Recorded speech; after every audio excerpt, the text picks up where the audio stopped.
If you have not had the chance to go to the Aggieville Showdown, it is something you are not going to want to miss. Not just because the fact that there is amazing cattle that ends up in that final drive right there at Aggieville. More importantly, it's the music that happens thereafter. And I'm excited because Jake Jacobson's joining us now and to talk a little bit about himself, about his music. And I tell you, folks, um, he is an old soul in a young country body. Let me tell you, because his music will, if you just close your eyes and listen to it, it is like you have been rewound to the 70s and the 80s. This is what country music is all about. And you definitely hear it when he steps up to the microphones and starts singing. So, Jake, I appreciate you taking some time to talk to us. And let's just kind of give our folks a little bit of background about who you are and how you ended up singing in country music. Absolutely. Well, first off, thank you for having me, and the boys and I are really excited to be out there in Aggieville for this awesome event. And never been to Manhattan, Kansas before, so we're happy to go. I had a cousin that went to KU, but I got against KSU. Everything that my buddies have said that went there said it's a great place to be. So we're really excited to be there. That's for sure.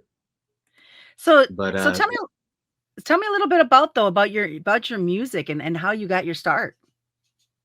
Well, so my dad in a honky tonk band, just kind of locally when I was a kid, and so I grew up singing Neon Moon on stage with him and his boys. Music was kind of always my getaway.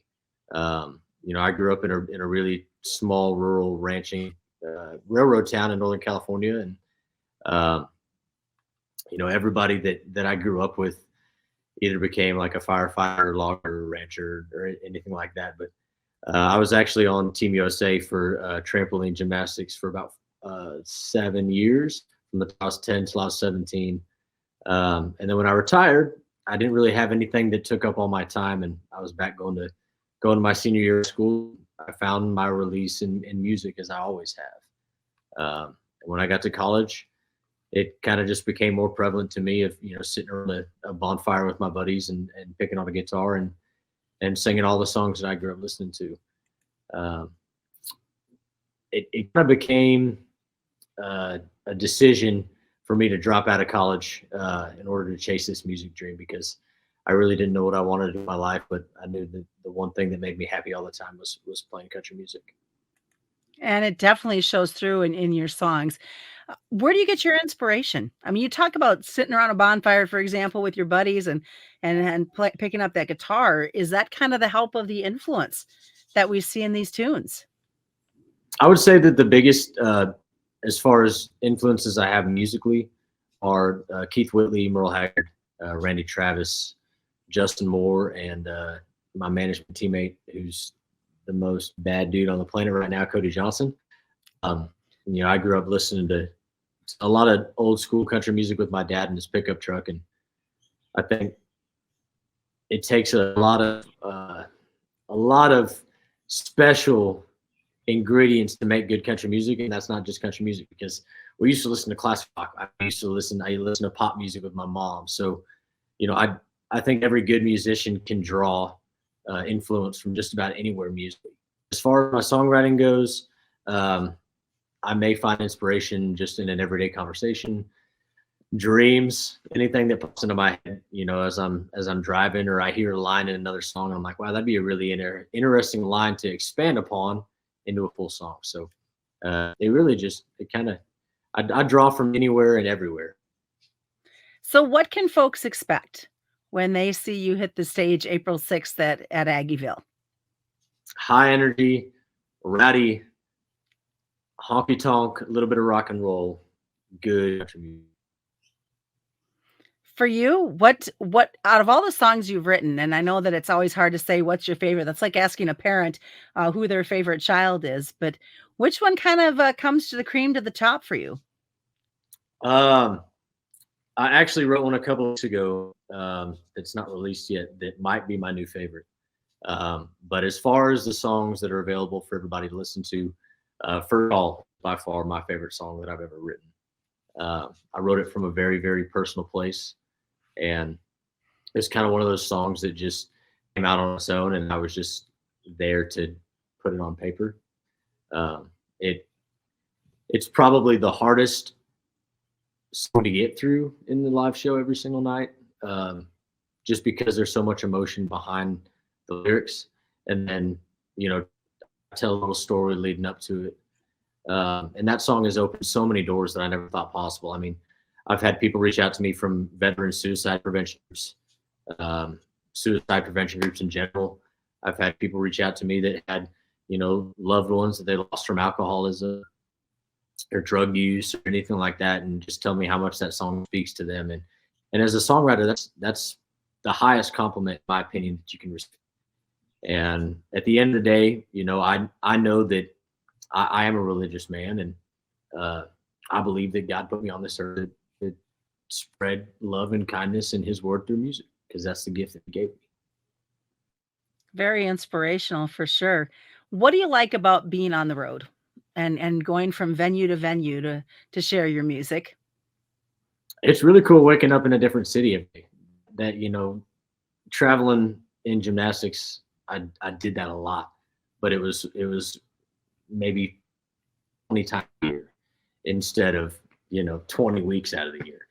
Right. But my favorite part is probably my being with my band. My band is family to me. I mean, these guys will leave their girlfriends or wives or kids, anybody at home to come out and help make this thing a reality for me.